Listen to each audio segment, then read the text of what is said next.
Making this video on calorie tracking apps has actually been really easy because for me there's quite a clear out and out choice. My chosen three to test for myself and clients was a well-known fitness pal and chronometer, and also an app called Lose It that I read was really user-friendly. This review is not going to be me getting into the nitty-gritty of every single app and what their features are.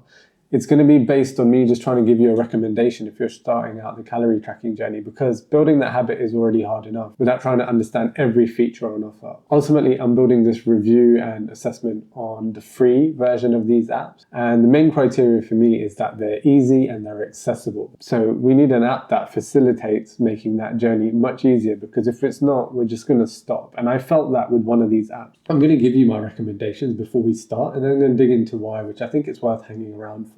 Also, if you're struggling to track your calories, I run a group where I help people do exactly that. You can go find the details in my website and sign up if you want to. So my recommendations, perhaps not a surprise, I actually have two. And the first one is out and out, if you want to know nutrition and do it really well and you want to get into the details, I think the only choice is Chronometer.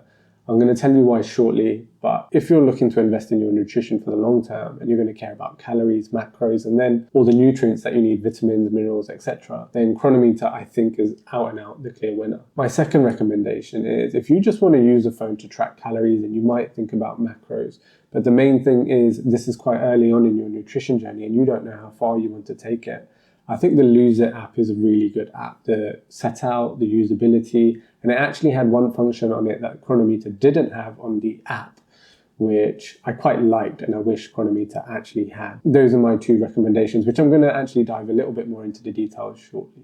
First things first, let's talk about MyFitnessPal. And I felt like I was being advertised to right from the start of using this app.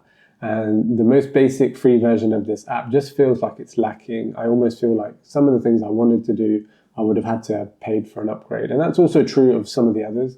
But here, it just felt like it was constantly wanting me to upgrade. And that's not the only reason. I found it usability-wise not that easy. I had Chronometer and MyFitnessPal on my device at the same time, and I was inputting my food intake on the same day into both apps. And by the end of the day, once I'd used Chronometer, I was giving up on MyFitnessPal, which is because I just didn't enjoy the layout and the functionality of it. I do want to say that MyFitnessPal might be geared towards people that want to track more fitness and activity data.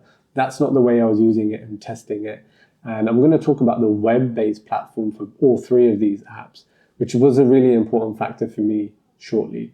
But for MyFitnessPal, it actually missed some of the free features from the other two that I just thought should have been included. I also found it made it really hard to look at your macros. So out the door, the free app is just not one that I would recommend to anybody. It just did not make life easy, and that's what it's about. Chronometer, I absolutely loved. It looks really good. I think they have invested in the usability of the app.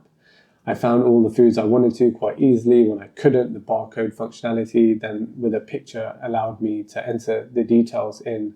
The one feature that you had to pay for on Chronometer that actually is only for free on Lose It of all three of these apps is the ability to take a picture of your food and for it to tell you what it thinks that food is made up of.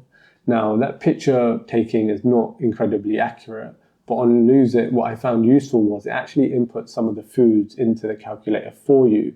So it just makes it a little bit easier. You then have to go and adjust the quantities, and obviously it doesn't always get all the foods correct, but it's perhaps a useful feature for some people just to take a picture of their food and have some of the elements making up that food already put in. The other reason I like Chronometer is it's easy to check your calories, and then you can dive into previous days and look at all the data, which MyFitnessPal I think actually made a bit more of a struggle than I thought it would have. You can click on the different macros to see what made up those foods. I'm going to do a whole different video on how I use Chronometer because I think it's an incredibly useful app and I wish I found it sooner. But that's going to be a separate video. I'll try and link it here or I'll link it at the end of this video. The other thing I really liked about Chronometer is the website. It was standout the best website of all three. I read Lose It is now being app only, so they stopped, even though they have a website, they're going to stop investing in that website. And MyFitnessPal, again, I tried using the website and I just couldn't agree with it. I found I was clicking on an ad accidentally when I didn't want to. It happened multiple times. For me, I actually don't want to be exclusively using my app to measure my calories. Eventually, I do want to just type stuff in on a laptop because I don't want to be tied to my phone for the future. And for me, Chronometer, again, is just out and out the favorite because it lets me do that. And you can access more data more easily on your laptop. You can click on certain things, different foods, find out what they're made up of in terms of their macronutrient profile and their nutrient profiles. It's an incredibly detailed tool if you want to dive into the detail in that way, and that's going to facilitate your nutrition journey. The one feature that Chronometer didn't have that I really enjoyed on Lose It was on the app. Lose It tells you the macronutrient profile and the calories per meal, whereas on Chronometer, it lets you break your foods into meals, but it didn't summarize on the app the calories and the macronutrient profile, which it does on the website. So I still look it up on the website.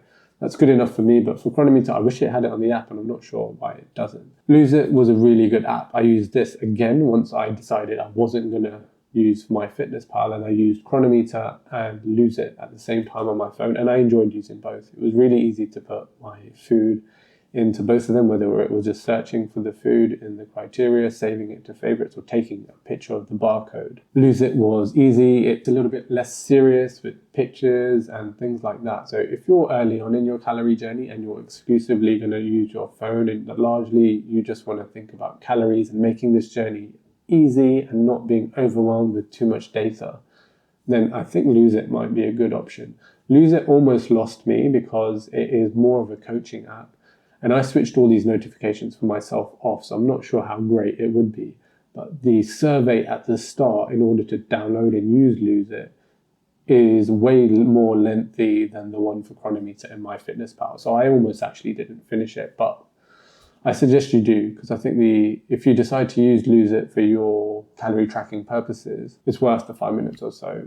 The last thing I will say is some of these apps are integrating activities and also helping you with your weight loss calculations. And I would say do that stuff outside of these apps, because at the end of the day, when you tell this app what weight you want to lose, it's going to come up with a calculation every week for what you want to do, if you're on target, if you're off target.